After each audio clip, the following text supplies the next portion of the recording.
Good evening, everybody. Welcome to Rivalz Race Chat. Clinton, Geoffrey, and Adam Ross, as usual. And we got a couple of guests coming on to join us tonight. We're going to talk about all things racing here in Ontario and anywhere else around the world you want to chat. Adam, how are you doing this week? I'm good, man. Real good. It's crazy busy these days, but at least I get the weekends off. It's been a while. I get a lot of days off now because you have this new big contract at work, and you really don't bother me at all. So my first question for you, Mr. Ross, is your life better or worse with me not in it for the last 2 weeks? See, it doesn't matter. It doesn't matter Same because question you as and I, Spencer.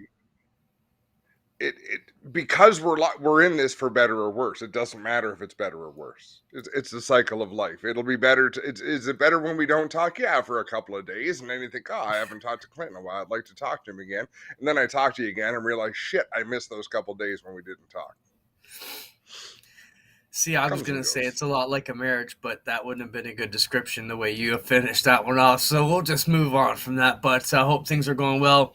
I know Spencer's enjoyed the peacefulness since we've been bugging him every moment of every day to produce and cut stuff. But it's coming to an end soon, your vacation, Spencer. And you too, Adam. New things are on the horizon.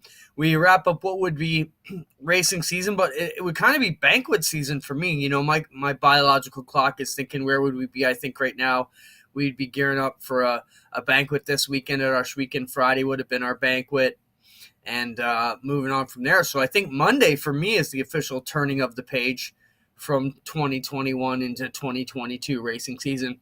What about you, Adam? Yeah, you make a good point. So I've become a bit of a fanboy of Ethan Monahan and the Guelph Griffins Football Club. So I went and watched them play at McMaster last weekend. Couldn't get tickets to go to Laurier to watch them in the playoffs this past weekend, but they won the game. He made an amazing play, blocked a punt, scored a touchdown on that block punt. This weekend, Connor and I did pick up tickets to go down in Western and watch them play Western this weekend. So that's what I've kept myself busy with on the weekends. And I hope people realize that. I want to mention this early in the show. I hope race fans realize what a special weekend we just lived through was. There's years. The Super Bowl is always the Super Bowl. It's the biggest football game of the year, but quite often it sucks. But once in a while you get a gem. This weekend, the racing world got an absolute gem of a weekend in the NASCAR world, in the dirt world, for slightly different reasons. But man, oh man, there were some special moments this weekend. If you're a race fan, I hope you take the time to appreciate it and think that was pretty freaking awesome. Yeah, I think you're right, Adam. We'll definitely be discussing that. Just taking a quick look through the rundown, and then we'll dive into it. Canadian Motor Speedway, we're going to talk about that first. We're going to discuss the Brian's Racing auction. We have Luke Ramsey coming on to talk about things going on in the United Racing Series and the upgrades that are happening at Delaware Speedway. Burger Barn Video of the Week, we'll talk about some of the World Final stuff. Doug Leonard will also join us to talk about his role down in Charlotte and what the atmosphere was like in North Carolina for the weekend. Then we're going to talk about some Ontario Dirt Competition Committee items that were sent to us, and we'll talk about some well wishes we're sending out. So that's basically the rundown as we see it for the night. Adam, let's jump right into Canadian Motor Speedway. Dead for good. You know, this is something that you and I always kind of speculated would never get off the ground, but also as two guys that work in the industry, you never really want to go out and burn that bridge, because it could and might have been something amazing. But I think from the beginning, we all kind of just felt it was a flare that never really got lit. Your impressions on that, and then we'll take a look back at something Greg Callanan, who was on the show last week, did 9 years ago for his Ontario Ovals program. Your thoughts on Canadian Motor Speedway and the final nail, Adam? Yeah, I don't revel in the fact. I don't. What was the final nail? I mean, it's been dead to me for a while, so I don't know what happened. Spencer, throw up the screenshot if you have it. I sent it. And it was from the Niagara Falls Review, the local paper there. Pretty much, they reported last week that all of their permits had ran out, and basically, anytime they had left to hang on to the deal had come to an end, and it was time to move on. And I think the local the local word down in Niagara was that a couple of the farm are around just were not prepared to sell and let it become a speedway. And in order to make this happen, they needed all those properties. And I think two or three of them just would not give it up, the family farms, for this project. They didn't care how much money was thrown at it. And I think that was the final nail, really. But that's been going on for a long time. Yeah. So, I mean, it's been a non-story for me for a while. I'm curious where that sign was. It's right below a 310 debt Yeah, insolvency bill signed, but yeah, that was just bummer. from the I mean, paper. When I look at it from another, yeah, it's funny that's from insolvency trustees right below it. Okay, enough of that picture, Spence. When we, jeez, bossy. I look at, places where it did touch us, though. I Where did look it at, touch you, Clinton? If I I point to you in different areas, will you tell where me if they touched where you did there? CMS hurt me? It didn't hurt me. Um, Niagara College had a big association with them, and they jumped into this deal, not realizing that it was jokers and was probably not going to happen. And they put all of their eggs in that basket. They had cars painted up for it. They had big displays. And, one of the benefits of this going astray could be for Humberstone Speedway. Terry Vince is a professor down there in the automotive department. With them going away, they've already begun some association with Humberstone Speedway. So maybe Humberstone and Niagara College can get things off the ground. He even talked to us Sure. and said, hey, would the media program there at Niagara be a good fit with G-Force and everything we do? And absolutely would, Adam. But, I love that because that did touch me personally because I went to that college. I went to that program, radio, TV, film at Niagara. The problem is our schedules line up polar opposite. The weekend the college gets out of school is like the first weekend in May when racing starts, and when Yeah. college goes back is like the last week that we start. So it'd have to be an off-season show or something. But you know, if you listen to any of the higher ups in this business, Adam, they keep talking about a 52-week sport here in Canada, and we have to find ways to make that happen. And maybe the kids at Niagara College can help us get that done. Yeah, could be. No, I think that's phenomenal because I think Greg was also trained, wasn't he? Did Greg take TV radio? I don't think so. I I thought I could be was the totally wrong. only I thought I was the only uneducated buffoon in our group because you and Spencer obviously are trained professionals, and I thought Greg was, and all of our technicians that are above the age of 16 are. Um, but there's me and a But couple you of. know how to write. No, We know how to run cable. I don't know if that equates, but Spencer, Spencer wouldn't well, like that. trust me, that's why you and I didn't talk for like a month and a half at the end of the year because I don't break much of a sweat in my writing gig, but the work that you do is very strenuous. I love it, man. I love being able to put on a show. It's stressful, but it's super rewarding when you go home at 3 in the morning and you watch back what we're able to deliver and look at the numbers. It's a lot of fun.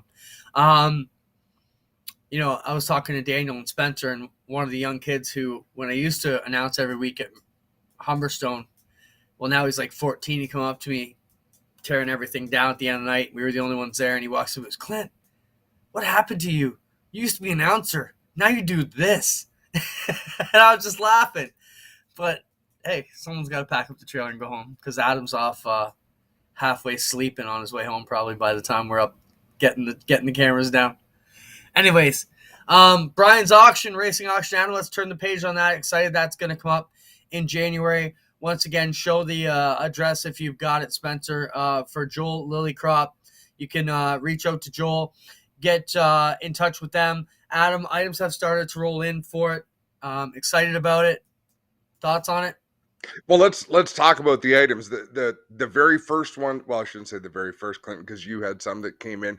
Leaf Racewear has put up 3 custom racewear packages, so it'll be a race suit, Nomex underwear, gloves, shoes, socks, balaclava, full outfit, head to toe. They're going to put 3 of those into the auction. That'll be built to order. So I'm really pleased with that. Colin Grandy from Leaf Race, where he's always been willing to get involved in projects like this. So I mean, those aren't small ticket items. You're talking about a package worth about $2,000 for each of them. So they're going to go into the auction. Clinton, talk about some others that we have committed. Yeah, and the beauty of these are no reserve items. So this is a value of $2,000 to $3,000 that you may be able to snag at a smoking deal. The other thing we've been working on is with some of the tracks to work on. I know from the Oshweekend side, as we built the idea and put the package together, we had talked about it at our rates of $300 to $350 per person to get in for a pit pass at Oshweekend. You put four of them on the table, you're looking at about $1,400. Well, if you can bid that down for $1,000, you made some significant savings in your team on the year. So there's going to be benefits all around for everybody. If you're a consigner or have items that you may want to get in the auction, they can be single items. It's very easy to sign up. You can send an email to joel@bryans.farm.com. It is on the screen there, joel@bryans.farm.com. And figure out whatever it is you've got, whether it's a trailer you want to sell. As long as it's not junk, we're interested in getting it in the auction. They're looking for up to 200 items and get a great variety of consigners and bidders. So, nobody does this better than the folks at Brian's Auction. It's their professional business from day to day. And, they came to us and said, hey, let's help these racers, move some of the stuff and find some great deals. I think from another side, Adam, not even the racers. Like, if you have a guy who's a hot rodder in your life or a vintage car guy or anything like that, you're going to be able to find all these great quality new old stock parts that I keep looking at, as someone who's involved in racing and watches the rules change, for example. One year we're using these mufflers, and next year we're using these mufflers, and then next year we use these mufflers. Well, what happened to this muffler and this muffler? All these manufacturers and parts places have 4 or 5 of them on the shelf that are still brand new in a box, going to be awesome for your hot rod or your street car, or, I just think there's going to be lots of more benefits other than just the racing market. Yeah, totally. I'm excited about it. As the ball starts to roll, if people think, hey, why isn't this person involved? Have them reach out to us. So we want to see what people have. We want to talk to them.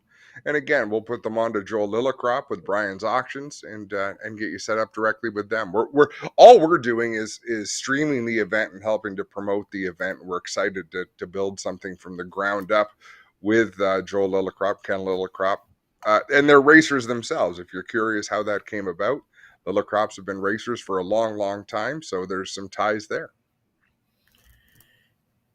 Once again, I want to welcome everybody to the program. You see our marketing partners flash across the bottom of the screen. If you see them and you have any interest in their businesses, let us know. We'll help you get in touch with them. And we appreciate all the support that they bring to us each and every week to help us get this program on the air. And most of them, if not all of them, support a lot of other things in our great sport as we look forward to move down the line into 2022. Well, I was just going to move on to another topic, but we see our next guest joining us now. Luke Ramsey's here from United Racing Series, APC, and the Quick Superstock Series. Luke, welcome to the program. Can you hear us? Guys, how you doing? Great, Luke. Good to have you here. First off, welcome to the program. APC's been on a boom. We really appreciate the association we have between G-Force and APC. I mean, I think we've come a long way from our dirt fans and brought a lot of them over to the APC side. I know you guys have had a lot of benefits. Luke, if you can, maybe just talk about the association you've had with us here the past year or so, and then we'll throw it over to Adam. I think that it's been a great relationship, which started off, if I remember right, it's just a couple of race deal. We were blown away, and everyone was calling me and texting me saying how great the show was. And unfortunately, this pandemic hit, but it pushed us to do something we may not have normally have done, which was join forces with G-Force, and it's been great ever since. And then you went and bought a racetrack. So the series gets bigger. You add another series, you buy a racetrack. So we all have lots to do. Luke, do you slow down now? Like, have you got the properties that you want to have, and you've just been catapulted into the heart of the racing community? Not that you weren't already there, but where does this end for you? What's the end vision? Oh, I don't know. I don't know where the end is. We're having a ton of fun. I've never been more excited about racing in our industry in my life. I can't wait to get to the track next year. I've been at the track the last 2 days out at Delaware. I've talked to multiple other track owners today about what we're doing in 2022 with the series and how we're going to work together. we had a track meeting last week, and we've got sponsors and companies reaching out to us. And I honestly think we're in for the best year we've had in years in motorsports in Ontario. Luke, I think Adam and I all got a wake-up call at your track meeting last December when we all met in London at the APC headquarters, and we got to sit in on the track meeting. The pavement side here in Ontario was always kind of shattered and broken all on their own islands for many years. The series started to bring everything together from the top. Is it safe to say going into 2022 that the association and the cooperation is going to be just as strong as it's grown in the last couple of years? Because it looked really good when we all got in the room last year. Yeah, we had a very similar meeting with even more tracks last week, and I can tell you what a great group of people in the room, and everyone's pulling in the same direction and wanting to work together. Obviously, we're still at times competitors, but at the end of the day, there's a way to work together. And I got to give Alex Nagy. He's really the spearhead that got everyone in the room and is making this happen. Alex has been around. He commands a bit of respect. He's the, he's done it. He's been there. What I like about Alex, I've worked so closely with him for so long with the NASCAR Pinty series, is the attention to, not even the attention to detail. That he expects things to go right. Like he's not watching over your shoulder all the time until you make a misstep. Then he's there to guide you in the right direction, throw some real sarcasm at you and make you feel about 4 inches tall. But then you step forward and do the right thing and everyone's happy again. He's just an interesting style of a leader. Well, you never really have to know where you stand with Alex. He hits things head on, and sometimes we don't do that enough in our world today. And as far as feeling 4 inches tall, he's just trying to get you down to his height, Adam. I see. This is why we can be friends, Luke. That's why we all get along with Alex. Luke, let's talk about something that you take seriously that maybe the fans and teams may not know. You guys fight this really tough balance of not overworking the teams, not taking the teams away from their home tracks every Saturday night.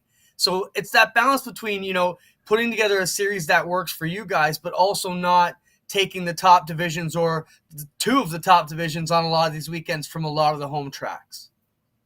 Yeah, I think it was different. 7 years ago when we started with, or 8 years ago now, we started with a pro late model series, pro late model racing in the province, and all it was really dead. I mean, nobody was getting car counts. The limited late model thing was taken off. People were picking shows here and there. Nobody was really supporting the home track.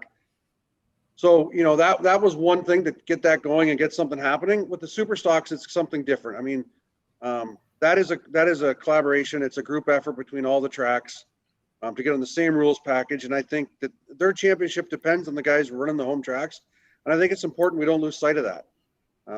We need the tracks to survive. We need home track racing, and super stocks and late models are a big part of that. So we're working together and making sure that we can grow it without people losing sight of the Saturday or Friday night racing. So that sort of leads me to my next question, Luke.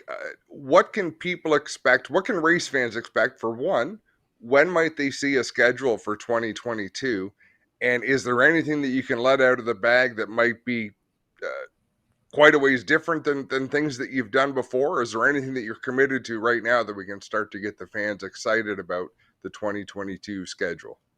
Well, with the schedule, the late model program is going to be a 10 race deal this year. Again, we're going to get back to 10 races for the first time since 2019. We're real close. Obviously, everyone knows we're just we're waiting to see what's going on with our friends at Yukasa and our great relationship there. Once that's going, we hope to have that announced by December 1st. I know the home tracks are waiting on us, including Delaware, to get that schedule out so that they can get their stuff out. So we're all really working together. As for the super stocks, another 5 race deal with those guys with home track participation. I don't see that program changing a whole lot. We thought it was a huge success, and we just want to build on it. Yeah, Luke, I think the super stock gave you a heck of a 1-2 punch here and a great stepping stone of some future stars that we're starting to build relationships with and start to get to know a lot of.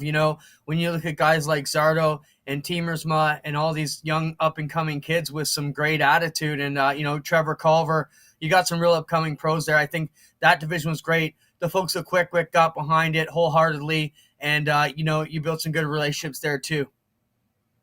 Yeah, it was great. It was, there's some guys that couldn't say enough about the series, and again, I get way too much credit for that series because it really is the tracks all working together.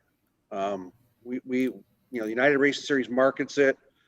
We put together the officials to operate the races, but ultimately that was an idea of all the tracks to try to grow racing in Ontario. So I get too much credit when things are going right, and I'm sure I'll take a lot of blame when things go wrong, but that's part of the gig. Speaking of that, Luke, being kind of the focal point, this year you had taken a bit of a step back, bringing in people like Alex Nagy, Sean Gibbs, Trevor Hambly, to go along with your Daryl Timmermans, Doug Townsend, the team that was already there. How did you enjoy that personally? There's a lot more voices. There's a lot more people to collaborate and make decisions. Would you consider that a success? Oh, it was a huge success and a lot of fun. I mean, I'm a firm believer that good decisions and come from lots of different places. It was something that I was taught by the ownership group at Canusa APC that, we've got to listen to everyone within a business from top to bottom. And that's the way we operate today. Getting an opportunity to bring guys like that in and join Daryl and Kenner and Rob, and oh boy, there's so many great people in that series that help us every week. And it's not what I want to do. I'm not a tech guy. I'm not a hands-on. I want to help look after the sponsors and maybe steer the ship from afar. I don't want to be in the middle of the confrontation. It's just not me. So I just I enjoy being a part of it. But honestly, I'm a real small part of the APC series as you see it today. Luke, I think we saw, the way you guys are gelling, even as I walked around the campground late at night. You guys are all sitting around the campfire celebrating the night, all as a team, kind of enjoying a good barbecue. And that's a good sign that things are gelling well when you don't scatter at the end of the night and everybody runs back to their own way because you had enough of each other when you want to hang around and have a cold one at the end is a true show of success. Let's talk about that Delaware weekend. I think the only thing that took a beating that weekend was your grass, but it looked like a huge success. Are we going to see more of those type of cooperation, Luke, do you think, in the future? Because I think from a race fan perspective, I mean, I got to go to the concert. It was unbelievable. The way they turned that around and had it ready back to a racetrack the next day. I mean, you showed us a lot of how it could be done. Are we going to see more of those events?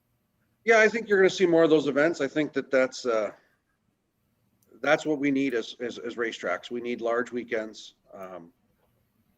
And we got to start to use the venues for things other than just racing. I know that the diehard racer doesn't want to hear that, but ultimately that's what we need to do. We need to bring in things like monster trucks and supercross and concerts and tractor pulls and still timber sports and all these other things that we can do to make the facility be more than just a racetrack, but an entertainment facility. So those things are going to continue.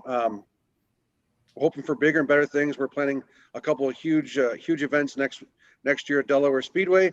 Obviously, we're still waiting for some things to get signed, but lots of information to come there. And we're not losing focus on the series. We got some large things in the works with the race series as well.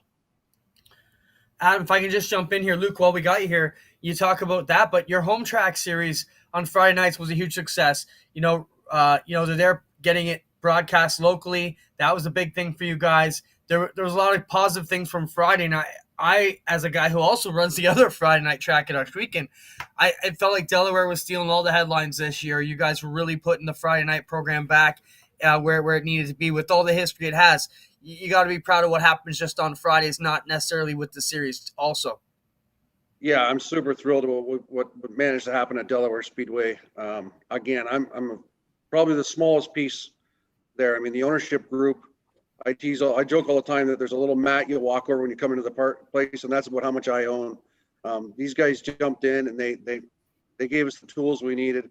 And Russ Erlin, he's the one ultimately makes things happen with Dave and Jeff Graham. And again, I get way too much credit. We're super excited. We got some big things coming there. We want our local series to grow. We understand that we've got to make sure it's worth their while to come out there and race on Friday night. But we want full car counts. And with the recent paving, I did a lap today out there, and I'm pretty excited to see the cars on there come May next year. Well, Luke, we don't want to keep you all night long, but we thank you for taking the time. Is there anything that you'd like the fans to know before we say goodnight? Have we left anything out? Well, a couple things is I just, I was on Facebook and some guys saying that I was going to be on there. I said, I'm going to drop a little bit of news. And one exciting thing and working with the tracks is we're excited is that next year and beyond the United Racing Series, the late model division will be paying $800 to start a race. And really what we're trying to do for our teams is to make sure that they understand when they come to the racetrack, their tire bill is covered. And that's a big step for us. We think it's important. It's something we wanted to do after 2019 and we really couldn't with the pandemic. So we're excited. I talked to the tracks today and we'll be moving forward with that program. And I think it'll only help our series grow. It's awesome, Luke. I got a couple quick questions before we got to get you out of here about the upgrades at Delaware. We see all the paving going on. What can you tell us? Is it a total repave? Is it just the racing grooves? What's the Cole's notes to what's happening at Delaware? Listen, I'd love to tell you it was a complete repave. It's not. We've got 3 grooves, the 3 racing lines down the straightaway up against the inside walls isn't repaved. If you're down there, you're probably in trouble anyways. It's 16 feet more in the corners above the cement. The real idea there was people dive to the cement to get grip. And quite honestly, if you're on the pavement above the cement, the pavement was worn out. And in hopes that with the new pavement, that the guy on the outside is going to have a better shot of, creating some side-by-side racing. And, I was there today. It looks great. I think that the JR Excavating guys did an incredible job. They're certainly committed to making it happen this year. So hopefully we didn't screw it up. I know there were some guys that didn't want us to mess with it. We feel we didn't lose the Delaware character, but the pavement needed to be upgraded. Right on, Luke. Thanks for your time tonight. We appreciate it. We'll be bugging you, and we know you get all the credit, but you're the only one foolish enough to take the Zoom call, so you get to be put on the spot. Well, thanks, guys, and thank you guys for everything you do for the sport. I mean, everything you guys pull together in these shows and the G-Force, it's great. You're helping us all out, and we're in this together. Hey, this is just what we know. This is just what we know, Luke. Clint or I, neither of us can build engines. Neither of us can set up a race car, but we can talk into the business end of a microphone, and thankfully we got Spencer in the background to make everything look good. So as long as everyone plays their part, you put together a good, solid team, and we try to put on a show. But you need the race cars that you provide and some of the skills that we provide and the equipment that we provide, and we're able to deliver it to people's homes when they can't make it to the track. Well, thanks again, guys. We'll talk soon. Thanks, Luke. Have a good night. Appreciate your time. Always good to have Luke with us here, Adam. Quite a resurgence down at Delaware this year. So much good stuff going on there. I was impressed, man. I was kind of jealous when I go there and you look at how it's set up.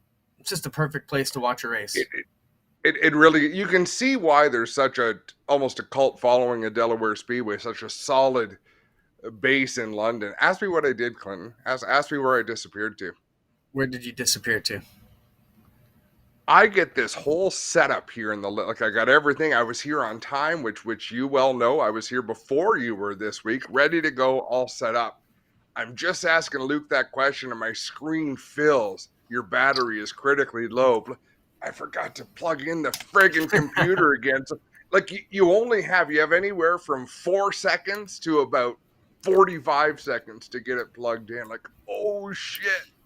So I had to disappear. Yeah, you ask them this real important question, then just walk out of the room. It was a drop the mic moment. That was kind of rude. Right? It was terrible. But well, without further ado, let's bring in our next guest, Dougie Leonard. Doug, how's it going? Hey, Doug, Fresh off Did you have the to flight. buy one?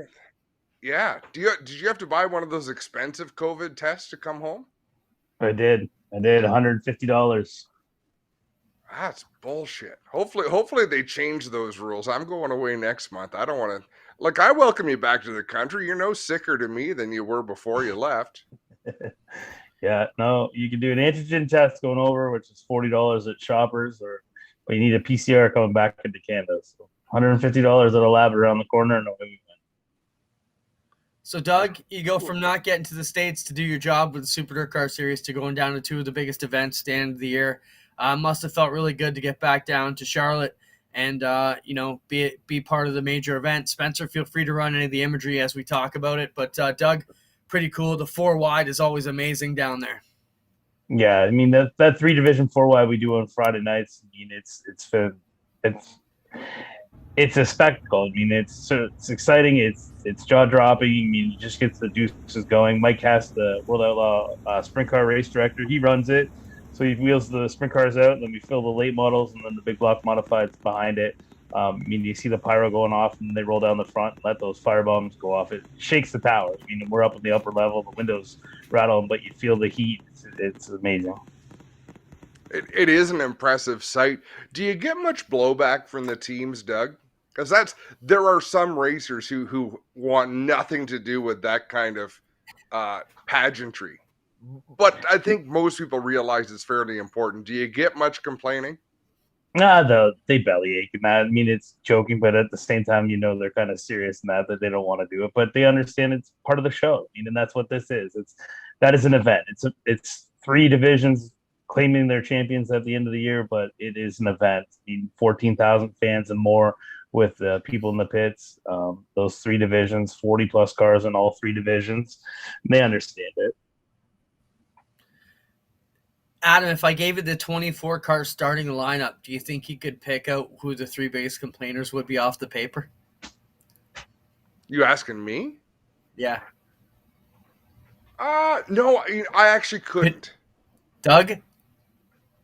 100%. Well, I know them, so I can't give it away. Who would you pick? And I'll tell you if you're right or wrong. I'm not going to put nobody onto the list. I need to see the list, but I definitely think we could talk about it. Let's talk about it. First off, sprint cars. Brad Sweet gets another one done. Always impressive. How about that Donnie Schatz on Saturday, man? People were talking he must have traction control. Came out of the B. Did you get to witness that much, Doug? Yeah, I mean, I watched that event. He started 25th, took a provisional to get into the show, and just drove the bottom like there's no tomorrow. I mean, Johnny Gibson had the crowd going, and most of the pack was running the top, and he was digging on the bottom. I mean, a few more laps, he might have got him, but to finish third was quite neat. I mean, he was chasing Carson Macedo, I believe, for 3rd place, and they needed to have 2 spots in between them. And I mean, each time Donnie picked one off, Carson got one too. So I think they finished 1 car between them, and of course Carson got the 3rd in points, and Donnie had to finish 4th. But yeah, when he got out of the car and they did driver intro, I mean, the crowd kind of went crazy for him. I've been told. So when talking to people who have run with the Outlaws and watching the Outlaws, they say there is no break. Like when the green flag is out, you are racing as hard as you can. You can't pause for a moment to regroup. And that's what I watched from Donnie Schatz racing up to 3rd spot. Like there's a guy just absolutely digging for everything he's worth, and that's the difference. That is what makes you a true outlaw. Like I've heard people say Steve Kinzer, the hardest person to race with in the world, because every lap, whether he was racing for 1st or 7th or 8th, he would do everything he could to get that spot, keep you out of that spot until the checkered flag flew, and then it was over. Do you get much time, Doug, to be a race fan when the modifieds aren't on the track? You do. You mean each 3 divisions? Eric Grigsby does the World of Outlaw late models. Mike Hess does the sprint cars, and then I do the Super Dirt Cars series. So when the other divisions are up, we get that chance to be a fan. I step out of the booth and I'll go stand at the top of the crowd out in turn 1. I walk down to turn 4 and really take it all in. And when my division's up, I step back into the tower and enjoy it. So you do get some time to be a fan. At the same time, it's frustrating. I mean, I'm used to running a show from start to finish. So, I mean, the downtime at the same time kind of frustrates me, but I mean, it's still fun. You get to enjoy it. And then when the races are over, everyone goes out to a local pub or a local bar at the end of the night. We finish it off with a bang. Let's roll to our Burger Barn video of the week. Brett Hearn picks up the win at 63 years old. Jankowski wins the night before at 17. What a great cross-section of, driver talent there. Adam, you wanted to talk a bit about Brett Hearn while we got Doug here. Your thoughts, Spencer? Go ahead, roll the victory lane video as Hearn gets it done and picks up the World Finals. Won me the pool on Saturday night at T-Max Bar and Grill, so thank you for the $180, Brett Hearn. We greatly appreciate it. Adam, your thoughts? Clint, how excited were you when you got Brett Hearn's name in the pool? He was the absolute last pick. It Now, was did you choose? we were down to Did you? Yankowski or Hearn. We had the choice, and I didn't think So how? lightning was going to strike twice for Yankowski. So did you think you were doomed? Yeah, I didn't think we were going to win that pool. I thought we made a $20 donation for sure. And that's what makes it exciting. I was so like I've always liked Brett Hearn, but I haven't been a Brett Hearn fan since I was a kid, because I'd sooner cheer for the underdogs who once in a while could come up and beat him. But I thought that was such an historic moment for people to take in, and his interview, a Brett Hearn interview has never blown my mind. Right? He kind of says the right things. He's a charming guy. He knows what to do. I hope young racers were watching and listening. Clint, did you listen to his interview? I did.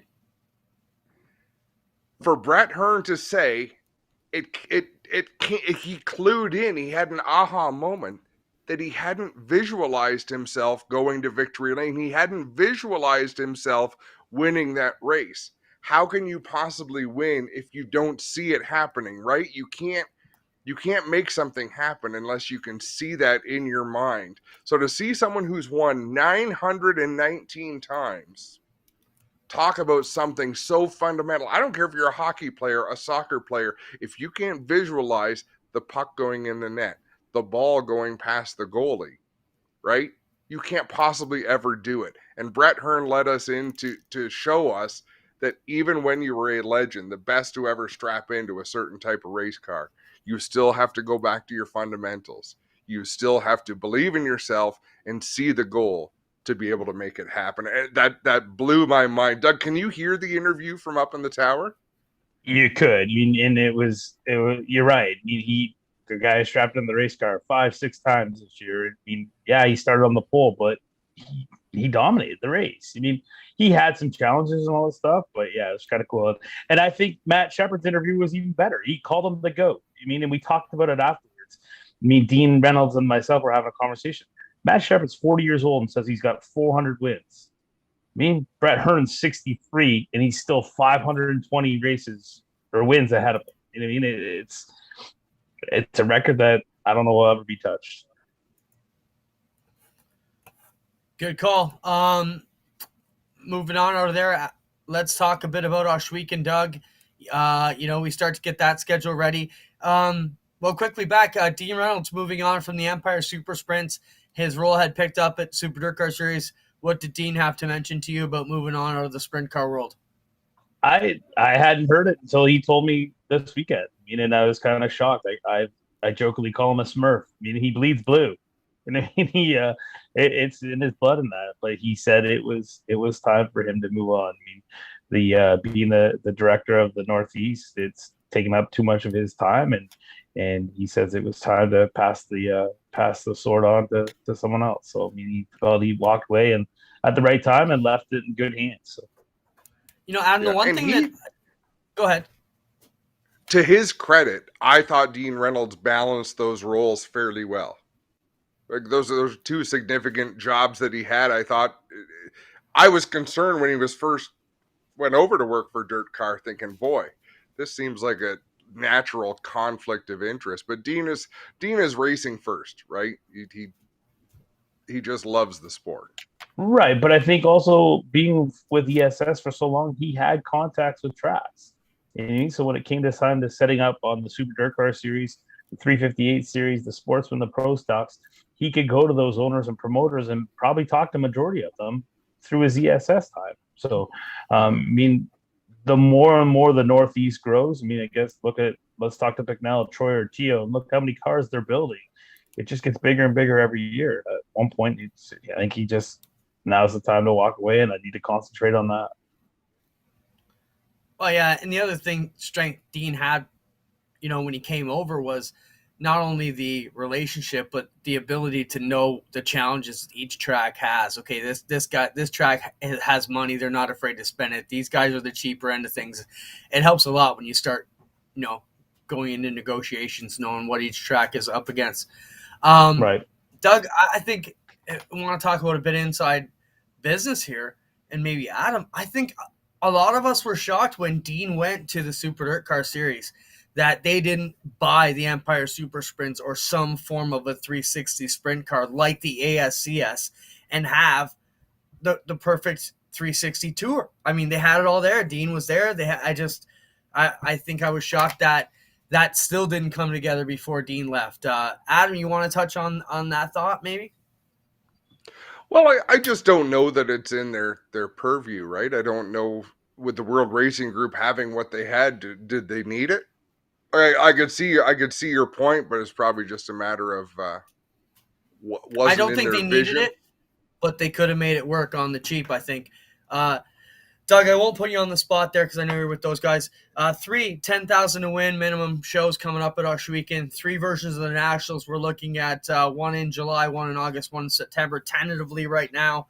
And by tentatively, I say just because they may get moved around. But I think that's going to be exciting for the sprint car community and excited to get back to Usher Weekend. Doug, are you pumped?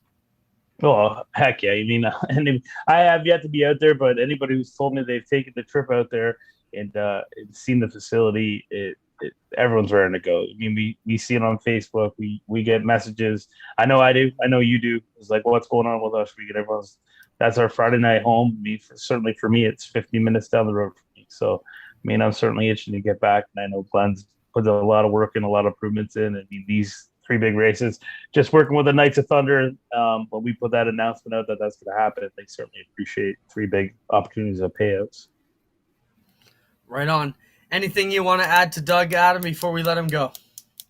Nah, good to see you as always. Where do you expect to be weighing in come opening night next year, Doug? Back down to where I started earlier this summer. Track feed ate me up, so I got to get back on it. So give us a pre-COVID weight, an opening day 2021 weight, and then your opening day 2022 goal. So my pre-COVID weight at my heaviest, when I go back 3 years ago, I was 319 pounds. I stepped on the scale this morning at 260. I was and what down was to your lowest? 240. Okay. Which, I mean, at 260, you look healthy to me, Doug. I'd give you a big hug, and it could probably get my arms around you, so I'd be happy. Yeah, but at 320, you were still hugging me. This is true. But at 320, there'd be an argument on who was Big Spoon. At 240, not even a conversation. Yeah, but you got me in a foot in height. Wow. That's new topic. How did this go off the rails? That's some big bear love right there, boys. Anyways, Doug, we'll let you go. Thanks for your time, buddy. I appreciate it. Everything you do for us, not only with the tours, but at Usher Weekend and everything, obviously, Flamborough Super Car Series. Got your hands in too much stuff, bro. Exactly. I appreciate it, guys. Have a good night. I'm on to talk. See you, buddy. Great to have both Luke and Doug join us. Adam, 2 fairly influential guys who do a lot to help keep things going. I know Luke doesn't like the credit, but he is the face and the one we know, so he gets it. Let's talk about NASCAR a little bit. Adam, you mentioned earlier.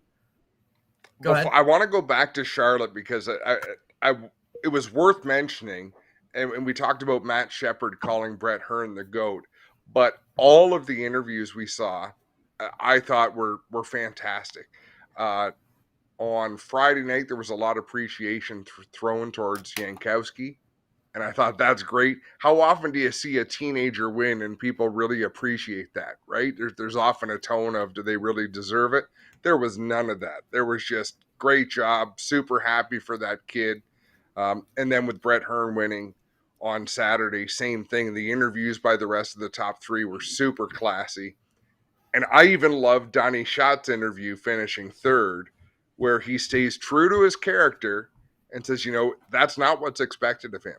He is expected to go out and win. So even though we're pumped up to watch him go from 30th to 3rd, he still realizes that is not what he's there for. That's not what he gets paid to do. I didn't find it disrespectful. I just found it to be true to Donnie Schott's character. Yeah, when you look at his results, if he didn't have to come out of the B main, if he had started anywhere a couple spots further up, the math adds up to him winning. So you can see why he's frustrated. He probably felt had he started anywhere in the top 20, he probably could have had a shot at the win there, but just ran out of time. Tough break, I thought, for Jack Hudenschild. Goes out in his last race. Everybody wants to see the wild child get it done and ends up on his roof for a lap or two in. That sucked for Jack, but, tough break for that deal. That can happen anytime you're in racing. The other story from the weekend before we move on was Brandon Overton jumping in the sides car. They were drinking and partying and a bullshit deal. And Overton said, I want to try it some night. And just like Jason Sides and Paul Sides style, he said, okay, tomorrow's the night. And he said he rolled up. If you ever get a chance to read the article, it's cool. It says he rolled up and on his dirt bike and saw they had the second car out. Said, oh, shit, I know I'm in for it now. And he had to get in there, but it was just a good write-up on how he said, things were quite different. And even one of the best late model drivers in the world had a whole new respect for just how tactical sprint cars were. And he said it's not just get in and hammer down. There's a lot of stuff that he'd have to do to learn to drive one of those cars. I thought it was a great perspective from one of the best late model guys.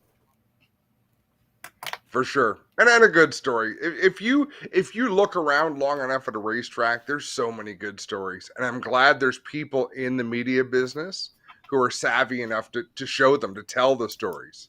I think that's quite often what sets things apart. NASCAR weekend, Adam. Championship weekend gets underway. It was at Phoenix this year. What a story there. Ben Rhodes wins the championship. Great finishes all weekend long. Some great last lap passes to get it done. And then, Larson winning it on Sunday. Your thoughts from the NASCAR championship weekend at Phoenix? Ben Rhodes, I think he will be most remembered for his press conference and what happened long enough after the race for him to get really trashed and do his interviews. But good for him. He's human. I'm happy for him. That was fun to see. I was so impressed with Daniel Hemrick. It was a beautifully executed bump and run, but you have to look back at how hard it was. He had not been able to keep up with Austin Cindric on restarts the whole race. Cindric takes off on that green-white checkered, and Hemrick bided his time and was able to, first off, to set up to make that move. Secondly, to make that move without destroying Austin Cindric. Like that, some people don't like that part of racing, but I just thought, unbelievable story to get his first ever NASCAR win, earn the championship. And Austin Cindric, I thought, handled that absolutely stunningly. I've never been an Austin Cindric fan. In fact, I don't dislike him. I just find things about how he races and how he talks make me not want to cheer for him. After his interview, I have a ton more respect for who he is and how he conducts himself. And I'm looking forward to see him race in the Cup Series. I thought he handled that amazingly. And on to Sunday for Larson to rebound from all of his trials.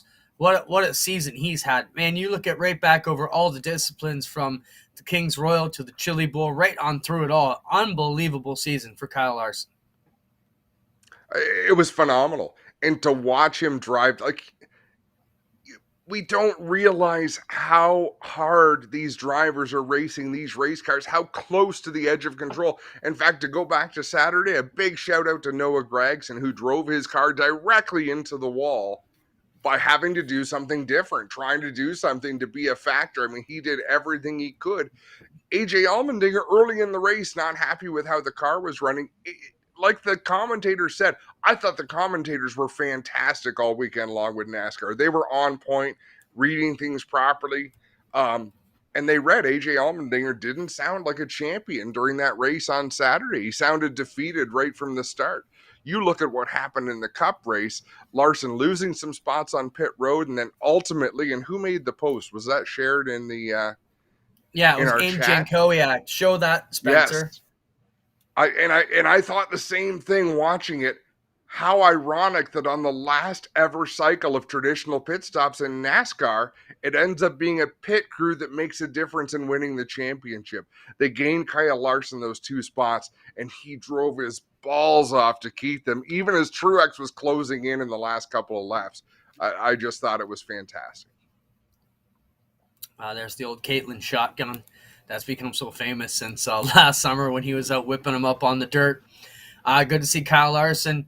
Back to where our Weekend Association Steyrs was down there. He actually went to both of the events, went to World Finals, and then made it to Charlotte in time to see Victory Lane with Kyle Larson. We are obviously inviting Kyle Larson to the dirt race for the Pinty's 100 in August of next year. So we're planning on extending that invitation. If we can make that happen, we're going to try and get him in the 360 and obviously the Pinty's car as well. But we'll see. We're working out the schedule to make that doable for the other NASCAR stars we're going to be trying to get up as well. And I'll anything tell you else we want to what? go? Yeah, the world loves a comeback. The Kyle Larson comeback story is phenomenal. What he went through, he took his lumps. And how about AJ Allmendinger as well? What he went through, and his has been a long road back to success. That just those things lend themselves to the storyline. I don't cheer for Kyle Busch or Denny Hamlin. I don't dislike them, even though at times I think I do. I don't know them well enough to dislike them, but I never cheer for them. Karma bit Denny Hamlin right in the butt. Karma doesn't miss. Denny had some bad mojo on the go. It bit him. It struck him. Cost him a championship. Denny will never win a championship.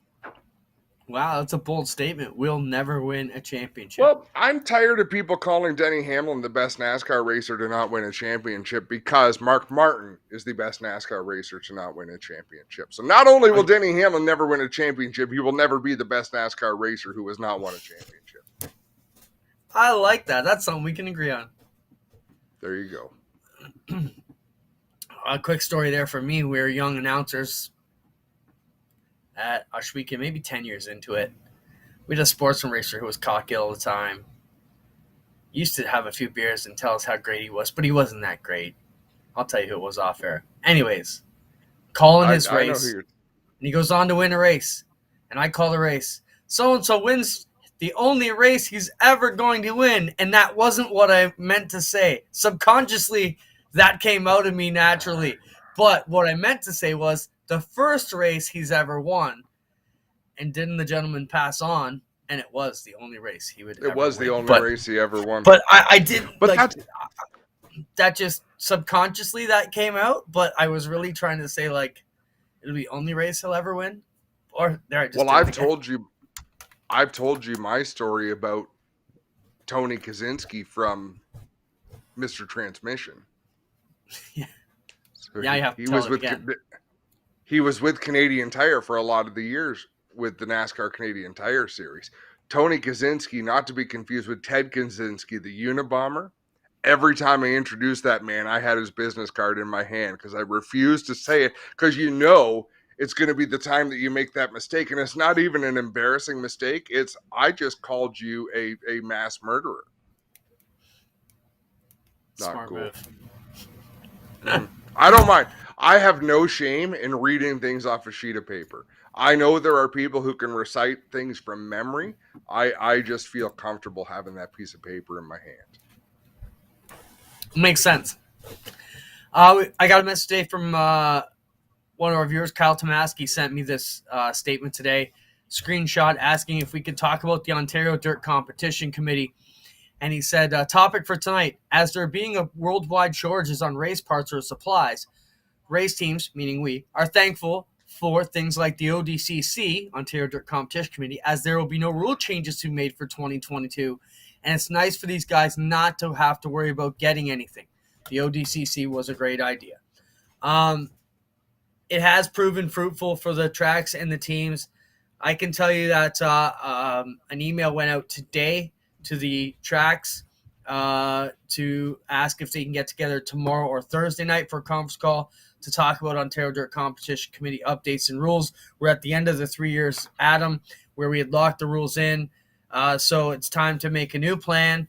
I, for one, from the Oshweekend side, am not pushing for any changes. I think we need to stick where we are, especially because that there will be a tire change coming, though. That's probably news to a lot of folks. It's looking like it's going to be Hoosier tires only in the Thunderstocks going forward, and that's going to upset some folks. But there'll be a burn-off period, and we'll work that out. But, as you know, Adam, I fought from the Oshweekon side to keep the American racers alive, but we were outvoted by the other 4 tracks. So that's kind of where we are.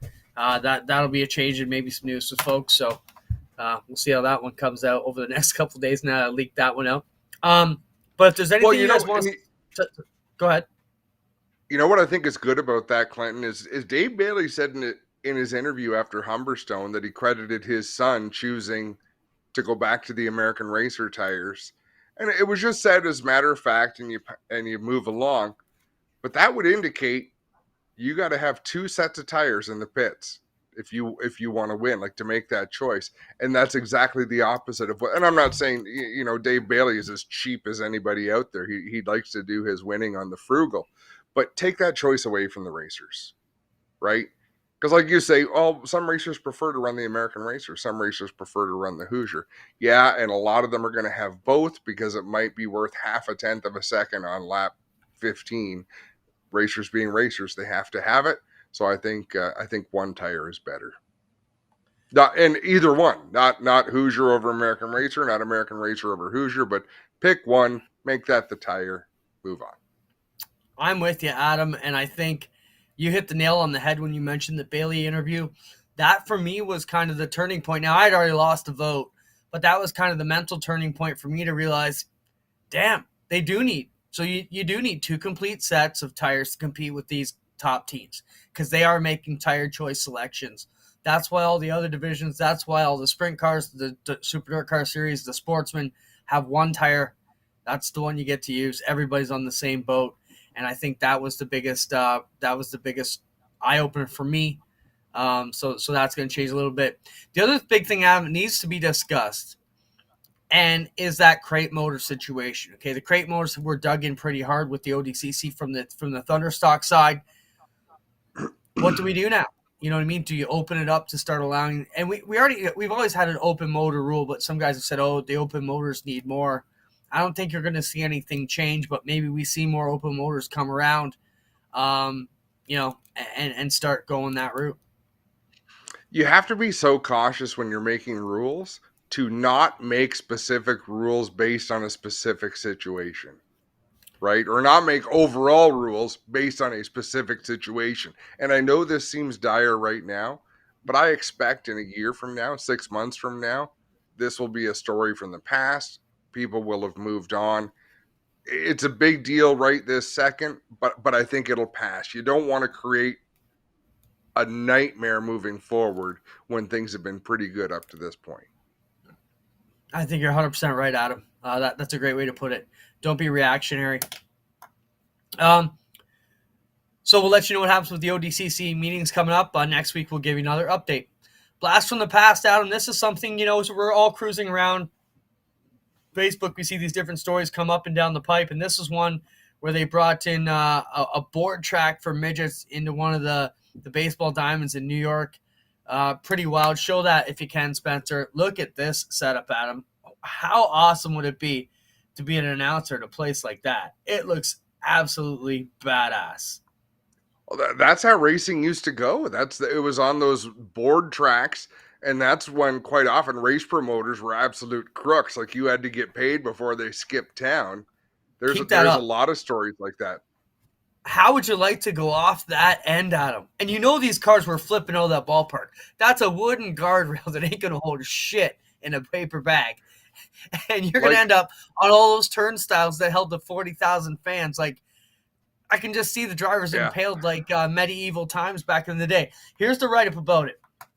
Board racing, now, that was different. Back in the late 40s, the Polo Grounds Stadium in Upper Manhattan is remembered as the home of the New York Giants baseball team from 1889 through 1957. But they also hosted midget racing in November 1947. In an article in Billboard magazine announced the formation of the Small Car Enterprises Incorporated to promote 20 nights of midget auto racing at the Polo Grounds on nights during the summer of 1948. President Thompson and General Manager Stebbins guaranteed that each night's racing program would pay an astounding purse of $10,000 US, an amount equivalent to $100,000 US today. Holy crap. Yeah, Now, no doubt. if that wouldn't have drawn a crowd, what would? Fran says Yeah. Buffalo Civic Stadium used to do it as well, but that one just drew my attention like, holy cow. Saw a picture of Parker Price Miller starting his treat and want to send the best out to him. We had a lot of people from the sprint car world know that Parker's involved us in our weekend. Want to send a shout out to us. You got that picture, Spencer? If you do, Parker started his treat and want to send our best out to him. Not that one. It's okay. You can skip it. It was a picture of him in the hospital bed starting his treatment. It's okay. All the best to PPM. And Adam, we close on a somber note tonight. Last week we talked about Clint Boyer sending a message out to Stuart Ovens. It was less than about 12 hours after the show. The next morning that Stu passed on, we sent our heartfelt condolences out to the Ovens family, Brad and Steven, as Stu passed on. And, he's racing up there, his RC car up in the sky somewhere. So all the best to Stu. And, Adam, one thing I can appreciate what they're doing, they're not having a big wake for him. They said Stu wouldn't want everybody around crying for him. They're going to wait till things get right and have a big old bash in Stu's honor. So, Ovens boys, we're thinking of you. And, our hearts go out to you guys. And must have been a tough week. Couldn't have said it better myself, Clinton. So hug your loved ones. Call your loved ones if you hadn't in a while. You're going to miss them when they're gone. Definitely sudden. We love you all. Thanks for joining us here on a Tuesday. Thank you, Spencer, for everything you do. Good hanging with you, Adam. We've got great things coming down. Don't forget to get in touch with Joel at Brian's Auctions about the racing auction coming up. And anything else you want to talk about, you can find us here, Facebook, social. We're out there. We'll talk to you soon. Thanks a lot.